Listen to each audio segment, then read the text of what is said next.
Final हुआ नाम, अब ब्रजभूषण शरण सिंह होंगे अयोध्या के खेवनहार। डील पर लगी मुहर तो दबदबे वाले नेताजी ने कर दिया बड़ा ऐलान, अब रामनगरी में बनाएंगे सनातनी सेना, पहले चरण में भर्ती होंगे युवा, हर जाति के 9 लाख युवाओं की सनातनी सेना करेगी धर्म देश की रक्षा। भगवान श्री राम की नगरी अयोध्या खुशी से मुस्कुरा रही है, सरयू भी मधुर गीत गुनगुना रही है, भक्त भी गदगद है तो वहीं अयोध्यावासी भी भगवान श्री राम लला की जय जयकार कर रहे हैं। गली मोहल्लों और गांव के टोलों पर चौपाले सज रही हैं। प्रचंड ठंड में राम की नगरी में बीजेपी के पहलवानों के नाम की चर्चाएं जोरों पर हैं। कोई उन्हें कलयुग का हनुमान कह रहा है तो कोई उसे दंगल और सियासत का महारथी। बिल्लू भाई भी खुश हैं और 2029 का बेसब्री से इंतजार कर रहे हैं, तो वहीं त्रिभुवन सिंह भी गदर काटे हुए हैं। डंके की चोट पर कह रहे हैं गोंडा के नेताजी ही अयोध्या के अगले खेवनहार होंगे। दबदबे वाले नेताजी चौथी बार नरेंद्र मोदी को पीएम बनाएंगे। 2024 में मिली हार का बदला पूर्व सांसद ब्रजभूषण शरण सिंह लेंगे। हां, पूर्व सांसद ब्रजभूषण शरण सिंह अब लाव लश्कर के साथ फिर से सियासी दंगल में उतर चुके हैं। दबदबे वाले नेताजी योगी आदित्यनाथ को तीसरी बार सीएम बनाने के लिए फील्डिंग सेट कर रहे हैं। अयोध्या में मिली हार का वो बदला लेने के लिए कमर कस चुके हैं। पूर्व सांसद ब्रजभूषण शरण सिंह ने 2029 का लोकसभा चुनाव लड़ने का ऐलान कर दिया है। ऐसी चर्चा है कि ब्रजभूषण शरण सिंह अपनी जन्मभूमि के बजाय अपनी कर्मभूमि यानी अयोध्या से चुनाव के मैदान में उतरने वाले हैं। इसके संकेत भी बीजेपी के पूर्व सांसद ब्रजभूषण शरण सिंह ने देने शुरू कर दिए हैं। ऐसे में बीजेपी के पूर्व ब्रजभूषण शरण सिंह का एक वीडियो सोशल मीडिया पर वायरल हो रहा है। इस वीडियो में पूर्व सांसद राष्ट्रीय कथा महोत्सव में बोलते हुए नजर आ रहे हैं। साथ ही पाटन क्षेत्र के युवाओं से कहते हैं कि आप ज्यादा से ज्यादा संख्या में कथा सुनने के लिए जाएं।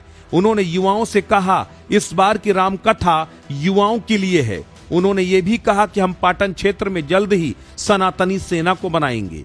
पहले चरण में सनातनी सेना में 9 लाख युवाओं की भर्ती की जाएगी। ये सनातनी सेना धर्म का प्रचार प्रसार करेगी, देश में बैठे रावणों का संहार करेगी। तो चलिए हम आपको बताते हैं इस वीडियो के वायरल होने के पीछे की कहानी। दरअसल भारतीय कुश्ती महासंघ के पूर्व अध्यक्ष ब्रजभूषण शरण सिंह ने बड़ा ऐलान कर दिया है। उन्होंने कहा है कि मैं 2029 में लोकसभा का चुनाव लड़ूंगा, कोई ताकत उन्हें रोक नहीं सकती। उन्होंने अपने शायराना अंदाज में कुछ गुनगुनाया। पूर्व सांसद ने कहा अगर किसी सोते हुए को गफलत से जगा देना बगावत है, किसी कमजोर के हक को दिला देना बगावत है, अगर सच्चाइयों के गीत गाना बगावत है तो हम भी एक बागी हैं, हमारा मजहब भी बगावत है। पूर्व सांसद ने कहा कि 2027 में उनका चुनाव लड़ने का कोई इरादा नहीं है, लेकिन 2029 में वो निश्चित रूप से चुनाव लड़ेंगे। उन्होंने कहा कि उनका एक बेटा भाजपा से विधायक है, दूसरा बेटा सांसद है, भतीजा ब्लॉक प्रमुख है, उनकी पत्नी भाजपा से जिला पंचायत रह चुकी हैं। उन्होंने आगे कहा कि उनकी पूरी टीम की विचारधारा भारतीय जनता पार्टी की है, उनके सहयोगी भी भाजपा से जुड़े हैं। उन्होंने नटकलों को यह कहकर खारिज किया कि कभी कभी सच बोलने वाले लोगों को लगता है कि समाजवादी पार्टी के समर्थक हो गए हैं। उन्होंने कहा सच बोलना कोई अपराध नहीं, वो अभी भारतीय जनता पार्टी में है, किसी अन्य पार्टी में जाने की उनका कोई इरादा नहीं है। उन्होंने कहा हमारी पूरी टीम विचारधारा भाजपा की है। इसी बयान के बाद अब सोशल मीडिया पर चर्चा है कि ब्रजभूषण शरण सिंह अपनी कर्मभूमि अयोध्या की तरफ कूच कर सकते हैं। लोग दावा कर रहे हैं कि ब्रजभूषण शरण सिंह 2029 का लोकसभा चुनाव अयोध्या से लड़ेंगे।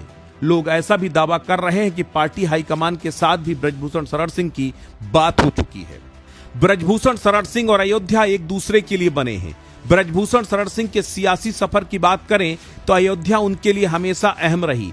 रामनगरी से ही उनको पहचान मिली। अयोध्या आंदोलन के गर्भ से उपजे नेता ब्रजभूषण शरण सिंह की सियासत निरंतर बुलंदी हासिल करती गई। वे राजनीति के ऐसे पहलवान बन के उभरे जिन्हें कभी कोई पटकनी नहीं दे पाया। 90 के दशक में ब्रजभूषण शरण सिंह अयोध्या आंदोलन से जुड़ गए।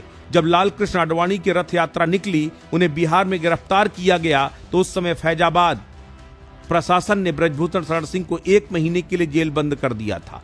आडवाणी जब जेल से छूटे तो उन्होंने पहली यात्रा अयोध्या से शुरू की। इस दौरान ब्रजभूषण गोंडा से फैजाबाद, फैजाबाद से अयोध्या और अयोध्या से लखनऊ तक आडवाणी की गाड़ी में सारथी बनकर यात्रा के दौरान साथ रहे।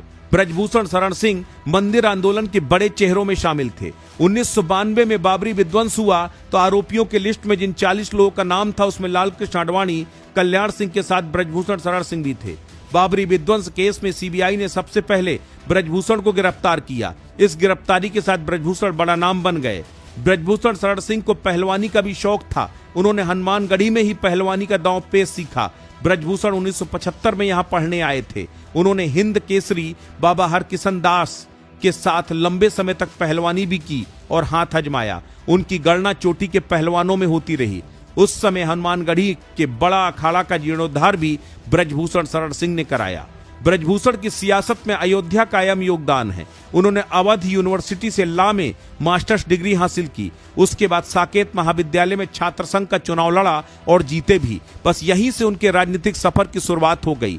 80 के दौर में पूर्वांचल के 8-10 जिलों में युवा नेता के तौर पर उनका नाम गूंजता था। 1987 में गन्ना समिति के चेयरमैन का चुनाव लड़ा, पहली बार में ही जीत गए। 1988 के दौर में वो पहली बार भाजपा के संपर्क में आए। बीजेपी से जुड़ने के बाद ब्रजभूषण ने पहली बार विधान परिषद यानी एमएलसी का चुनाव लड़ा, लेकिन 14 वोट से हार गए। फिर अयोध्या आंदोलन से जुड़ते ही ब्रजभूषण शरण सिंह की किस्मत पलट गई। बीजेपी ने सीधे गोंडा सीट से लोकसभा का टिकट दे दिया। अपने पहले संसदीय चुनाव में ही ब्रजभूषण शरण सिंह ने 1 लाख से अधिक वोटों से जीत हासिल की। तमाम आरोपों, विवादों, जेल यात्रा के बावजूद वो चुनाव जीतते रहे।